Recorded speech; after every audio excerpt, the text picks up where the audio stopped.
आज हम तीनों एडिटोरियल की समरी देखेंगे और पहला एडिटोरियल जो जॉन में आया है वो है मॉकरी ऑफ जस्टिस। ठीक है, मॉकरी होता है मजाक बनाना किसी चीज़ का और ये जस्टिस होता है इंसाफ। तो बेसिकली इंसाफ का एक मजाक बनाया गया और वो किस तरह हुआ है कि जी एक बिल्किस बानो थी। ठीक है, ये सर्वाइवर थी 2002 anti Muslim programme in Indian state of Gujarat. ठीक है, गुजरात में इस तरह इतने ज़्यादा जो मुसलमानों को है ना वो मारा गया था, औरतों का रेप किया गया था, तो वहाँ की ये सर्वाइवर थी कि उसमें से ये बच गई थी। उस वो जो एक पूरा मुनज़्ज़म जो है ना वो मारा गया था मुसलमानों को। ठीक है, और बेसिकली क्या थी, ये गैंग रेप विक्टिम थी। और इसमें हुआ क्या है कि जो इसके रेपिस्ट थे, किलर्स थे, क्योंकि ये सिर्फ अकेली नहीं थी, इसके फैमिली मेम्बर्स को भी मारा गया था। तो उसको ये है ना वो इन्होंने माफ़ कर दिया है।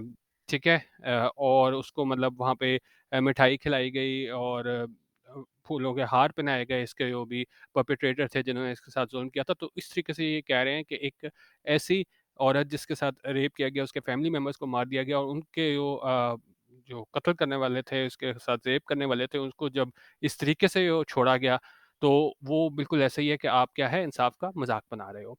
ठीक है, इसको हम डिटेल से देखते हैं। कह रहे हैं कि it is difficult to find words to describe the horrors that Bilkis Bano has faced. उन्होंने कहा ये मुश्किल है कि अल्फाज में बयान किया जाए ये हॉरर्स का सामना किया किया हॉरर्स का सामना किया। हॉरर्स क्या होता है कि ऐसी चीज़ क्या है आपको खौफ में मुब्तला करे और आपको क्या है नर्वस कर दे, डिप्रेस कर दे। ठीक है, तो उन्होंने कहा बड़ा मुश्किल होगा इस डिस्क्राइब करना, एक्सप्लेन करना कि जिस इससे गुजरना पड़ा, इस कैफियत से बिल्किस बानो को गुजरना पड़ा है। और इसके बारे में मजीद बता रहे हैं कि बिल्किस बानो है कौन। Survivor of the 2002 anti-Muslim pogrom in the Indian state of Gujarat, the gang rape victim had to see her rapists and the killers of her family members released from jail recently, fed sweets and garlanded, including by members of the extremist Vishwa Hindu Parshad, a key pillar of the Sangh Parivar। ठीक है, अब ये कौन थी? Bilkis Bano survivor थी। ये बच गई थी, वो ये 2002 का एंटी मुस्लिम पोग्राम था। ठीक है, अच्छा अब ये प्रोग्राम नहीं है, पोग्राम है। पोग्राम क्या होता है? Organised massacre of helpless people. आप मुनज़्ज़म तरीके से किसी आप जब लोगों को मार देते हो, कत्ल कर देते हो ना, तो वहाँ पे हम ये यूज़ करते हैं मैसेकर।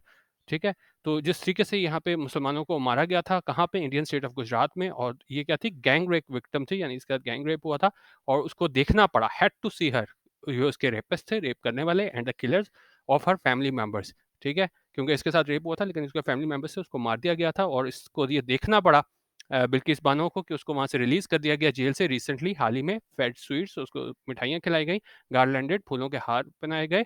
ठीक है, और इसमें क्या है? अ, और इसमें कह रहे हैं कि जी rapist and killers of family members released from jail recently fed sweets and garlanded including by members of the extremist विश्वा हिंदू प्रसाद। ठीक है, और ये सारा कुछ किसने किया कि जो मेंबर्स थे एक्सट्रीमिस्ट विश्वा हिंदू प्रसाद, उनकी जानिब से ये मतलब ये हार पहनाए गए और मिठाइयाँ खिलाई गई। और ये क्या कौन है? की पिलर ऑफ द संघ परिवार। ठीक है, क्योंकि ज़ाहिर है आप स्टेट से तवक्को कर रहे होते हैं आपको इंसाफ मिलेगा, जबकि उसके अपने मेंबर्स ही है ना उन लोगों को मुबारकबाद देने वाले में शामिल हों जो जिन्होंने गैंग रेप किया हो और मारा हो मुसलमानों को, तो यकीनन फिर आप क्या है इंसाफ की तवक्को नहीं कर सकते। और सिर्फ इसके साथ गैंग रेप नहीं हुआ था, इसका क्या हिसाब था? 14 members of her family were butchered by a Hindu mob in 2002, including her 3-year-old daughter, while Miss Bano, who was pregnant at the time, was assaulted। उन्होंने कहा 14 मेंबर्स जो थे ना उसकी फैमिली के वर बुचर्ड, उसको क्या है बिल्कुल ज़िबा कर दिया गया किसी जानिब से, हिंदू मॉब की जानिब से। मॉब क्या होता है? मॉब हमारे पास आ जाता है large crowd of people, especially one that is disorderly and intent on causing trouble or violence। ठीक है, तो ये जो क्राउड था उसकी जानिब से ज़िबा कर दिया गया था 14 मेंबर्स उसकी फैमिली को, और उसमें शामिल थी ये इसकी बिल्किस बानो की 3 साला बच्ची भी। और जबकि उन्होंने कहा मिस बानो जो उस टाइम पे प्रेग्नेंट थी, हामला थी at the time, was assaulted, उसके साथ क्या है रेप किया गया। दी अटैकर्स स्पेयर्ड नो वन, और जो भी इस पे हमला करने वाले थे उन्होंने उन्होंने किसी को भी नहीं छोड़ा, including a baby born only days earlier to Miss Banos cousin. और उसमें किसी को भी नहीं छोड़ा। उसमें कौन शामिल था कि उसमें एक बच्चे भी शामिल था जो सिर्फ कुछ दिन पहले पैदा हुआ था। किसे? मिस बानो कज़न, यानी उसकी कज़न का बच्चा था वो, छोटा बच्चा। और उनका cousin was also raped and later murdered. ठीक है, एक तो उन्होंने बच्चे को नहीं छोड़ा, फिर जो कज़न थी इसकी उसको भी रेप किया गया और बाद में क्या है मर्डर कर दिया गया, कत्ल कर दिया गया। हाउएवर ताहम a government panel felt that the crimes of the 11 men convicted of gang rape and murder and serving life terms were not horrific enough to keep them in jail and granted them remission। उन्होंने कहा तमाम जो government panel था उन्होंने ये महसूस किया ये क्राइम्स हैं, ये जुर्म हैं, 11 लोगों के जिन पे इल्ज़ाम है कि जिन्होंने गैंग रेप किया था और मर्डर किया था और वो सर्व कर रहे थे लाइफ टर्म्स। उन्होंने कहा वो इतने हॉरिफिक इनफ नहीं है, वो इतने ज़्यादा आप कह लें कि जी सीरियस चार्जेस नहीं हैं to keep them in jail, कि उनको जेल में रखा जाए, एंड ग्रांटेड देम रिमिशन, और उनको क्या है माफ कर दिया, ठीक है। Two lawmakers belonging to the ruling BJP were part of the panel, and one of them justified the decision to release the criminals by saying they were Brahmins and had good संस्कार principles. और ये दो law makers जो belong करते थे ruling BJP को, वो उस पैनल में शामिल थे, और उनमें से एक ने है ना अपने इस डिसीजन को किस तरह जस्टिफाई करने की कोशिश की, वजाहत देने की कोशिश की इन क्रिमिनल्स को रिलीज करने के हवाले से, कि उसने कहा कि वो क्या थे, ब्राह्मण्स थे, और क्या है उनके प्रिंसिपल संस्कार अच्छे थे, इसलिए हमने उनको छोड़ दिया। Yeah, while this grotesque decision was announced on India's Independence Day, many Indian legal experts believe rape and murder convicts do not qualify for remission.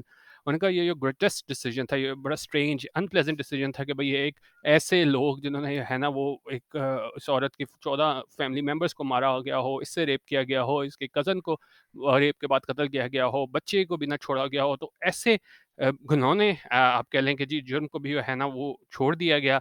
और उसके बाद जो इस तरह का ग्रोटेस्क डिसीजन आया और वो इंडिया के इंडिपेंडेंस डे पे आया, और उन्होंने कहा कि जी कई इंडियन जो लीगल एक्सपर्ट्स हैं वो ये समझते हैं कि रेप और मर्डर कॉन्विक्ट्स हैं ना, वो नहीं क्वालिफाई करते फॉर रिमिशन, कि उनको क्या है माफ़ किया जाए।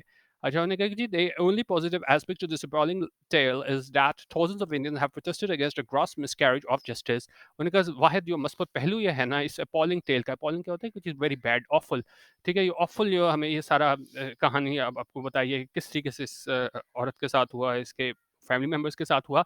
उनका उसका वाहिद मसला पहलू यही है कि जो हज़ारों की तादाद में इंडियंस थे, उन्होंने प्रोटेस्ट किया है, एहतजाज किया है कि जो मिस कैरेज ऑफ जस्टिस हुआ है, बिल्कुल आप कह लें कि जी बड़े पैमाने पे है, इसके मतलब कि नाइंसाफ़ी हुई है। But can these brave voices confront the BJP Sangh Parivar juggernaut, especially considering the fact that the individual currently occupying the Indian Prime Minister's seat was in charge of Gujarat at the time of monstrous crimes in question? लेकिन उनका क्या ये बहादुर आवाज़ें, मतलब ये वैसे तो सारे लोग बहुत शोर मचा रहे हैं कि भाई नाइंसाफ़ी हुई है, लेकिन क्या उन्होंने कहा कि जी वो उसको कन्फ्रंट कर सकेंगे, उसको उसके साथ उसको कन्फ्रंट किससे कर सकेंगे? ये वो बीजेपी संघ परिवार जगरनॉट है, ये एक्सट्रीम फोर्स है, मैसिव इनएग्जोरेबल फोर्स है। ख़ास तौर पे ये देखते हुए कि जो इंडिविजुअल जो अभी इंडियन प्राइम मिनिस्टर है, वो इंचार्ज था गुजरात का उस टाइम पे जब ये सारे क्राइम्स हुए थे, जिसके बारे में बात की जा रही है, वर कमिटेड। अच्छा, अब करेंगे जी, Narendra Modi has never seriously apologized for the 2002 events, or it can be argued that the anti-Muslim riots have only burnished his credentials with the BJP's rabid support base.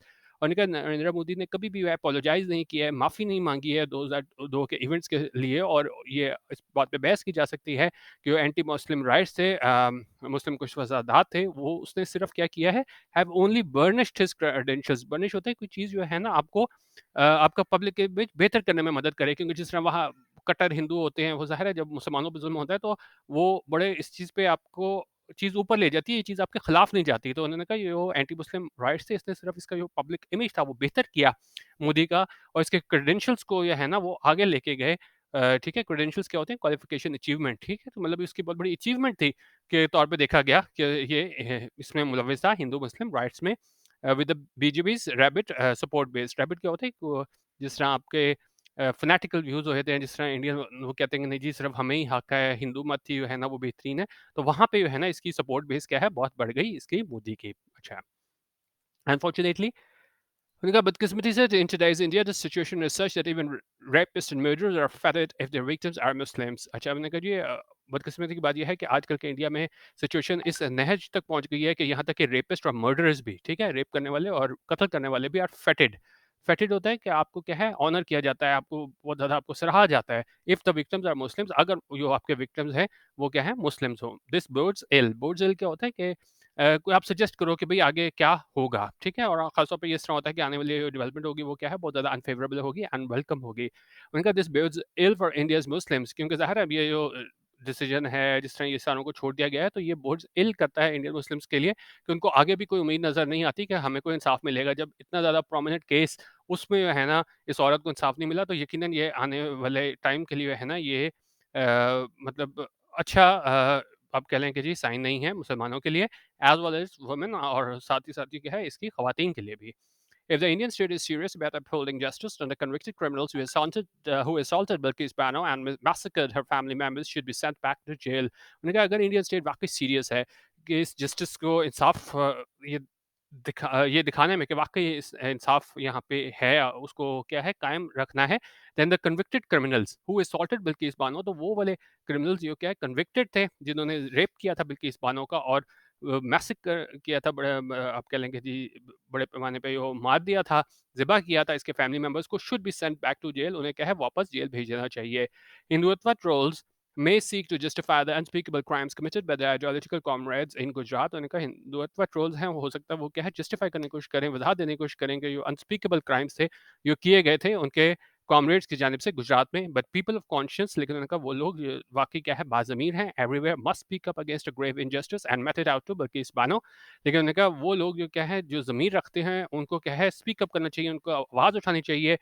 किसके अगेंस्ट किसके खिलाफ ये जो grave injustice हुआ है, ये बहुत बड़ी नाइंसाफ़ी हुई है, मेटेड आउट जो मतलब दी गई है ये की गई है किसके साथ बिल्किस बानो के साथ कि जी ऐसे आप लोगों को आप छोड़ दो जो क्या है गैंगरेप में मुलविस हों, पूरी फैमिली को कत्ल करने में मुलविस हों, इसमें बच्चे को भी ना छोड़ा गया हो। तो उन्होंने कहा यकीनन जो बाज़मीर लोग हैं उनको आवाज़ उठानी चाहिए और जहाँ पे भी हैं कि जो इतनी नाइंसाफ़ी हुई है इसके साथ बिल्किस बानो के साथ। ठीक है? अच्छा। बाकी मेरा पेड व्हाट्सएप ग्रुप जॉइन करना हो जहाँ हम व्हाट्सएप रोज़ 3 एडिटोरियल्स की समरी शेयर करते हैं रात 9 बजे, तो आप यहाँ पे ₹200 ईज़ी पैसा कर सकते हैं, उसका नंबर भी दिया हुआ है और जैज़ कैश का भी नंबर दिया हुआ है, ₹200 पर मंथ ईज़ी पैसा है जैज़ कैश करके। आप स्क्रीनशॉट सेंड करेंगे इसी दिए गए नंबर पे, तो आपको 24 घंटे में ग्रुप में शामिल कर लिया जाएगा, ठीक है? बाकी हम पीडीएफ्स वगैरह भी शेयर करते हैं, आप वो भी जॉइन कर सकते हैं, बाकी हमारा फ्री ग्रुप है, आप वहाँ भी जॉइन कर सकते हैं, ठीक है? वीडियो ज़ाहिर है पेड वाले ग्रुप में होती है। अच्छा, अब दूसरा हम देख लेते हैं वेल थ्रेट। अब अच्छा अब ये किस हवाले से है, वेल क्या होता है? पर्दा। आप यहाँ पे इस तरह समझें कि वेल थ्रेट क्या आपने खबरदार तो किया गया है लेकिन आपको क्या किस तरह किया गया है? Expressed in an indirect way, आपको मतलब खुला एक तो होता है ना आपको खुल्लम-खुला धमकी दे दो। लेकिन क्या है वेल थ्रेट है कि आपको एक आप कह लें कि इनडायरेक्ट वे में है ना आपको कहा गया है कि एक तरीके से धमकी दी गई है और ये किसकी तरफ से दी गई है इसको हम देखते हैं। ये बेसिकली दी गई है टीटीपी तहरीक-ए-तालिबान पाकिस्तान की जानिब से। इसको हम डिटेल से देखते हैं।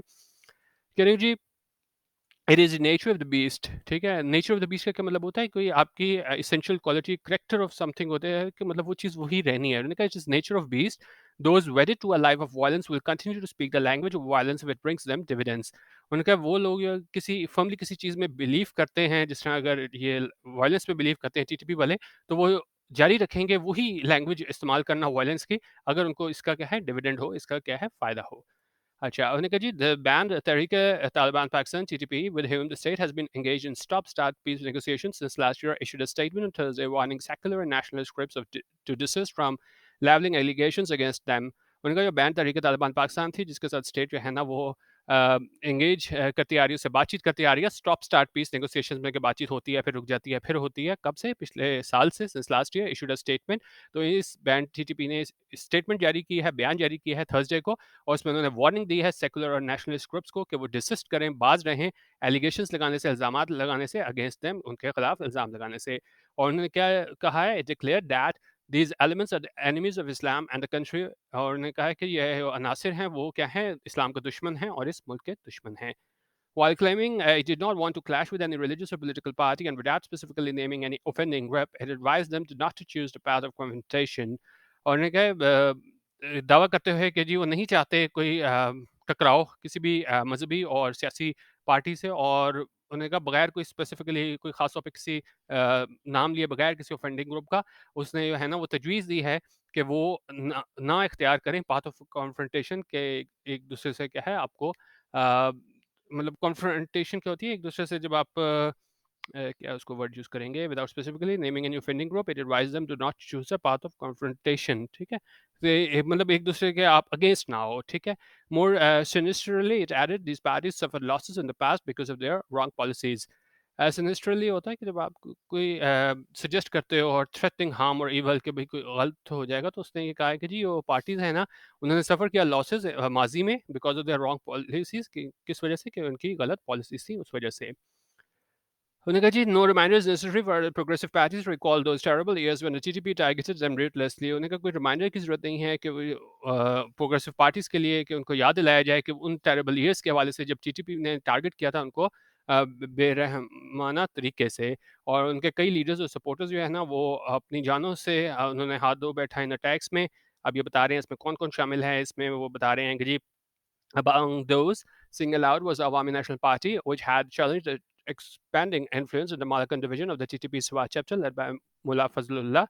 अच्छा, उसमें ने कहा जी अवामी नेशनल पार्टी जो है ना उसने चैलेंज किया था ये बढ़ता हुआ असर रसूख था मालाकन डिवीजन में टीटीपी के स्वात चैप्टर का, जिसको लीड कर रहे थे मुल्ला फजलुल्लाह। और the party which at the time ruled the northwest province as KP was then known was also very vocal in support of the military operations that finally drove out the militants from the area।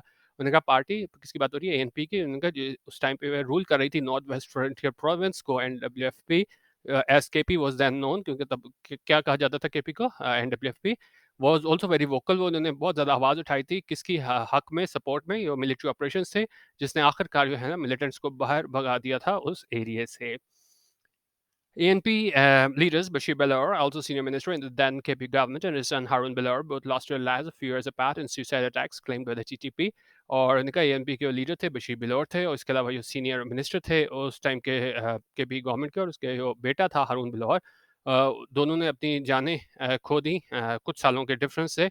किसमें suicide attacks, और इसको जो claim किया था कि जी किसने किया है वो टीटीपी नहीं किया था। तो ANP के वाले से बता रहे हैं कि किस तरह इन्होंने उसमें बड़े वोकल थे इसको वहाँ से निकालने में मिलिटेंट्स को एरिया से, और किस तरह इनके वो दो थे ये बशीर बिलोर और हरून बिलोर, इनको गए हैं अपनी जान से हाथ धोना पड़ा था, और इसकी जिम्मेदारी किसने कबूल की थी, टीटीपी ने की थी। अच्छा, in the first half of the 2013 umbrella group, by then well entrenched in the tribal areas, carried out violent attacks against the secular ANP, MQM, and PP, and crippled their election campaigns in the run up to the polls that year. अच्छा, मुझे बता रहे हैं किस तरह इन्होंने attacks किए थे एएनपी, एमक्यूएम एंड पीपीपी के अगेंस्ट, ठीक है। और यहाँ पे अगर हम कहें कि जी ये ब्रुटैलिटी थी, ये हाईलैंड ग्रुप जिसकी कैपेबल है, वो ज़ाहिर हुई थी हमें कहाँ पे कई सालों पहले, जब इसका असर रसूख हमने देखा स्वात वैली में, जहाँ पे इन्होंने जो है ना वो साइट्स को क्या है वो जो टाउन स्क्वायर से उसको बदल दिया था पब्लिक बिहेडिंग्स में, और उन्होंने बैन किया था लड़कियों की तालीम को। लेकिन उनका वो जो डार्क एरा था, तारीख दौर था, उसको अभी तक क्या है बुलाया नहीं गया है। The protest across KP including in Swat and lower दीर against apparent return of the fighters of the Swat chapter armed to the teeth and threatening as ever are evidence the times have changed। लेकिन उन्होंने कहा कि जो हमें एहतजाज देखने को मिला केपी में, उसमें सवात और लोअर दीर भी शामिल था, कि ये ज़ाहिरी तौर पे ये रिटर्न हो रहा है फाइटर्स का सवात चैप्टर का, arm to the teeth. Arm to the teeth होता है तो बहुत ज़्यादा आप मुसल्ला होते हो ना, कैरिंग मैनी वेपन्स, ठीक है। और threatening is ever or evidence, वो इस बात का एविडेंस है, ठीक है। इस बात का एविडेंस है कि वक्त जो है ना वो बदल चुका है। No longer the people willing to acquiesce in the name of yet another peace treaty with the militants that does nothing to defang the latter but allows them to regroup and crush the populace। उन्होंने कहा अब जो है ना लोगों को लोग तैयार नहीं है मानने में, एक्सेप्ट करने में किस चीज़ को, कि जी हम उसका पीस ट्रीटी कर रहे हैं मिलिटेंट्स के साथ, जो कुछ नहीं करते इसको जो मिलिटेंट्स हैं उनको डिफैंग करने में, उनको क्या है हार्मलेस बनाने में, इनफेक्चुअल बनाने में। और जो ने कहा जी और जबकि जो ये लेटर है ये क्या है इजाज़त देता है टू रीग्रुप और क्रश द पॉपुलस, ठीक है। तो उन्होंने कहा अब अवाम इस बात को नहीं मानेगी कि जी इसके साथ हम बात कर रहे हैं मिलिटेंट्स के साथ, और क्योंकि उन्होंने कहा ये जो टीटीपी वाले हैं ये इसको इनफेक्टिव नहीं बनाते मिलिटेंट्स को, ठीक है। अच्छा, अब कह रहे हैं कि जी सम एनालिस्ट बिलीव्स, और कुछ तथ्यनिगार हैं वही बिलीव करते हैं टीटीपी में have been taken aback by the collective call to resistance. उन्होंने कहा हो सकता है ये एनालिस्ट समझते हैं कि जो टीटीपी है वो टेकन अबैक हो गई। टेकन अबैक होता है किसी चीज़ पे सरप्राइज हो जाना, शशतर रह जाना। और किस हवाले से है कि ये कलेक्टिव कॉल है, मिल के लोग कह रहे हैं कि भाई रेजिस्टेंस, क्योंकि उन्होंने देखा है जब भी उन्होंने कोई कॉल वगैरह दिया तो लोग क्या है लोगों में खौफ वगैरह आया था, लेकिन जिस तरह यहाँ पे लोगों ने इसको रेजिस्ट किया तो उन्हें क्या हो सकता है इस वजह से वो बहुत ज़्यादा हैरान हो गए हैं, शशतर हो गए हैं टीटीपी वाले के किस तरीके से ये सारे लोग हमारे खिलाफ खड़े हो गए हैं। And it statement should be seen in that light, और इसकी स्टेटमेंट है वो भी इसी तनाजुर में देखी जानी चाहिए। Nevertheless, the response also appears to show that the state's parlors with the militant groupings have sufficiently emboldened it to once again act as judge and jury as to who is anti-state and anti-religion। और उन्होंने कहा ये response है, ये जवाब है, वो दिखाई देता है कि स्टेट की पार्लिस थी, मीटिंग थी, मिलिटेंट ग्रुपिंग के साथ उसने इम्बोल्डन कर दिया उसको एक तरीके से, है ना, वो इंकरेज किया कि वो एक मरतबा फिर वो एक्ट करे जज के तौर पे, ज्यूरी के तौर पे, कि कौन एंटी स्टेट है और एंटी रिलीजन है। How long before it once again reverts to its role as executioner. उन्होंने कहा कितना अरसा लगेगा इन्हें कि एक मरतबा फिर ये, है ना, वो अपने उसी रोल में आ जाए एज एग्जीक्यूशनर के तौर पे, कि जिस तरीके से इन्होंने वहाँ पे जुल्म वगैरह किया था। ठीक है, तो बेसिकली उस हवाले से था कि एक तरह की इन्होंने वार्निंग जारी की थी, इनडायरेक्ट वार्निंग टीटीपी की जानिब से। तो उस वजह से हमारा ये एडिटोरियल था। तीसरा एडिटोरियल हम देख लेते हैं जल्दी से, वो एमक्यूएम प्लेंट है। प्लेंट हमारे पास क्या होता है? Acquisition charge. अच्छा, अब यहाँ पे क्या हुआ है कि जी सेकंड फेज़ होना है, सेकंड फेज़ है सिंध लोकल गवर्नमेंट इलेक्शंस का, और ये कब होना है? 28 अगस्त को होना है। फर्स्ट फेज़ जो है ना वो जून में हुआ था, और जो सेकंड लेग था वो डिले हो गया। किस वजह से? ये जो फ़ोरकास्ट थी, पेशन गोई थी बहुत ज़्यादा बारिशों की, और साथ ही साथ मुहर्रम का महीना था, तो उस वजह से है ना second phase Sindh local government का वो डिले हुआ है। लेकिन उन्होंने कहा बारिंग फोर्स मैजोर, उन्होंने कहा सिवाय इसके कोई एक ऐसे सर्कमस्टांसेस हो जाएँ बिल्कुल ही हालात से कंट्रोल से बाहर हों, उन्होंने कहा ऐसी उम्मीद की जा सकती है कि सेकंड फेज़ जो है ना वो बगैर किसी रुकावट के आगे हमें देखने को मिलेगा।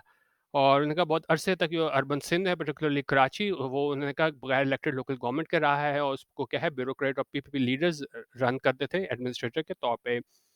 17 अगस्त को क्या हुआ है, सुप्रीम कोर्ट ने टर्न डाउन कर दिया, रिजेक्ट कर दिया सेट ऑफ पिटीशन जिन्हें फाइल किया गया था एमक्यूएम, पीटीआई और दूसरों पार्टीज की जानिब से, जिसमें कहा गया था कि मुलतवी कर दिए जाएं second phase of LG polls, क्योंकि वहाँ पे जो है ना जजेस ने क्या कहा, उन्होंने कहा कि जी electoral process can not be stop, उसे रोका नहीं जा सकता इस टाइम पे, इस स्टेज पे, खास तौर पे जो पहला लेग है उन्होंने कहा वो पहले ही कंप्लीट किया जा चुका है था। ठीक है, और फ्राइडे को क्या हुआ है, एमक्यूएम ने प्रेस कॉन्फ्रेंस की है कराची में, और उन्होंने खबरदार किया है कि जी वो बॉयकॉट करेंगे सेकंड लेग को, और मुत्तहिदा ऑफर्ड है लाइटनिंग ऑफ कंप्लेंट्स, और मुत्तहिदा ने बहुत ज़्यादा कंप्लेंट्स की हैं, और उसमें क्या-क्या चीज़ें शामिल हैं, उसमें उन्होंने कहा जी अनजस्टिफाइड डिलिमिटेशन है, फेक वोटर्स लिस्ट है, under counting of Karachi's population है, as reasons that may pull out of the contest. उन्होंने कहा ये सारी वजूहात हैं जिनकी वजह से हम क्या है, हो सकता है इस मुकाबले से बाहर आ जाएँ।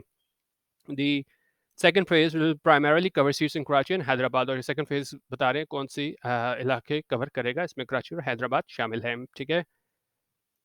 अच्छा, अब कह रहे हैं कि जी while there may be genuine issues with limitation and there are justifiable allegations that Karachi's population was undercounted in the last census, it is safe to assume that other factors may be behind IMQM's diatribe.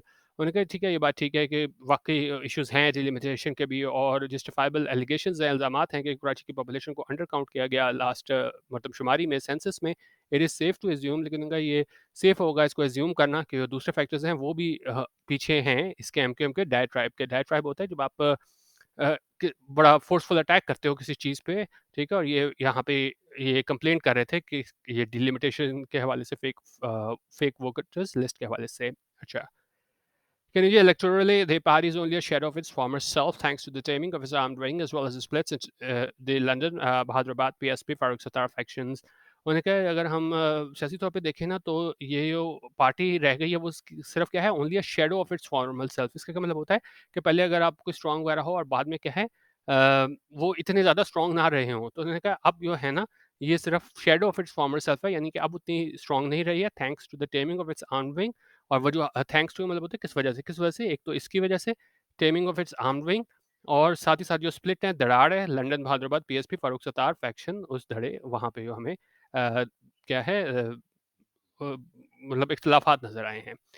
अच्छा, उन्होंने कहा your Hyderabad faction has made the boycott call to preempt the drubbing at the ballot box। उन्होंने कहा हो सकता है जो Hyderabad faction है उसने ये बॉयकॉट कॉल किस लिए दिया? प्रीएम्प्ट करने के लिए। प्रीएम्प्ट होता है कि आप पहले कोई काम कर देते हो, आपको लगे कुछ होना है, तो आप प्रीएम्प्ट करते हो। जिस तरह ड्रबिंग होता है कि बहुत ज़्यादा आपको बुरी शिकस्त होना, तो उन्होंने कहा हो सकता है इन्होंने देख लिया हो कि बहुत ज़्यादा बुरी शिकस्त होनी है, तो इसलिए पहले वो प्रीएम्प्ट कर रहे हैं कि जी ये सारी लिस्टें इन्होंने गिनाई हैं कि भई इस वजह से हम बॉयकॉट करेंगे, क्योंकि बाद में जब हार जाएँगे, ड्रबिंग होगी, तो वो कहेंगे देखिए हमने तो पहले ही कह दिया था ये मसाइल हैं। ठीक है? लेकिन कह रहे हैं however ताहम looking at the bigger picture, urban Sindh, particularly Karachi, needs elected representation as the third tier to solve its multifarious problems, and indefinitely delaying elections and linking the electoral process to endless convoluted legal proceedings would be a grave injustice to the people of the province. उन्होंने कहा लेकिन देखते हैं looking at the bigger picture, इसका क्या मतलब होता है कि the most important facts about the situation, सारे हम इंपॉर्टेंट फैक्ट्स देखें पूरी सारी सिचुएशन के हवाले से, तो अर्बन सिंध खासतौर पे कराची उसको ज़रूरत है इलेक्टोरल रिप्रेजेंटेशन की, और उन्होंने कहा उसको थर्ड टियर की ज़रूरत है ताकि इसकी वो मल्टीफेरियस प्रॉब्लम्स हैं। मल्टीफेरियस हमारे पास क्या होता है, मैनी ऑफ वेरियस टाइप्स, मुख्तलिफ तरह की प्रॉब्लम्स है, उसको क्या है सॉल्व किया जाए इनडेफिनेटली डिलेइंग इलेक्शंस, और गैर मुइन्ना मुद्दत के लिए मुलतवी करना इलेक्शंस को, और लिंक करना इलेक्टोरल प्रोसेस को किससे, to endless convoluted legal proceedings. Convoluted होता है कोई चीज़ बहुत ज़्यादा कॉम्प्लेक्स हो और क्या है डिफ़िकल्ट हो, ठीक है? तो उन्होंने कहा उसको लिंक करना, ये इतनी ज़्यादा कॉम्प्लेक्स लीगल प्रोसीडिंग्स हैं, would be a grave injustice, तो ये बहुत बड़ी नाइंसाफ़ी होगी, किससे? किसके लिए? To the people of the province, जो प्रोविंस के लोग हैं उनके साथ बड़ी नाइंसाफ़ी होगी कि अगर आप फिर ये इलेक्शंस को डिले करते हो और लिंक कर देते हो इलेक्टोरल प्रोसेस को, किससे? वो ये बहुत ज़्यादा कॉम्प्लेक्स लीगल प्रोसीडिंग्स हैं। तो बेसिकली यहाँ पे कह रहे हैं कि सिंध को कराची को जो है ना, वो ज़रूरत है किस चीज़ की? इलेक्टेड रिप्रेजेंटेशन की एट द थर्ड टीयर, ताकि इसकी जो मल्टीफेरियस मुख्तलिफ तरह की जो प्रॉब्लम्स हैं उनको है वो सॉल्व किया जाए। तो ये इंपॉर्टेंट लाइन थी पूरी एडिटोरियल की कि थर्ड टीयर की क्यों इसको ज़रूरत है, ताकि इसकी जो मल्टीफेरियस प्रॉब्लम्स हैं उनको क्या है वो सॉल्व किया जा सके। ठीक है, बाकी आपने मेरा D M editorial WhatsApp group video वाला ज्वाइन करना हो, आप यहाँ पे ज्वाइन कर सकते हैं, और हमारे व्हाट्सएप ग्रुप पे जो है वो हम अपलोड करते हैं वीडियो। तो कुछ लोगों का इशू होता है कि भाई हम व्हाट्सएप ग्रुप 200 में ज्वाइन भी कर लेंगे तो उसके बाद भी जो है हमें यूट्यूब का लिंक मिलेगा, तो फिर पैकेज हमें कराना पड़ेगा। तो ग्रुप में हम जो है वो यूट्यूब का लिंक शेयर नहीं करते, डायरेक्ट अपलोड करते हैं। तो सिर्फ़ अगर आपका व्हाट्सएप का पैकेज भी होगा तो आप फिर भी वीडियोज़ देख सकेंगे, ठीक है? वीडियो देखने का बहुत शुक्रिया। अल्लाह हाफ़िज़। पाकिस्तान ज़िंदाबाद।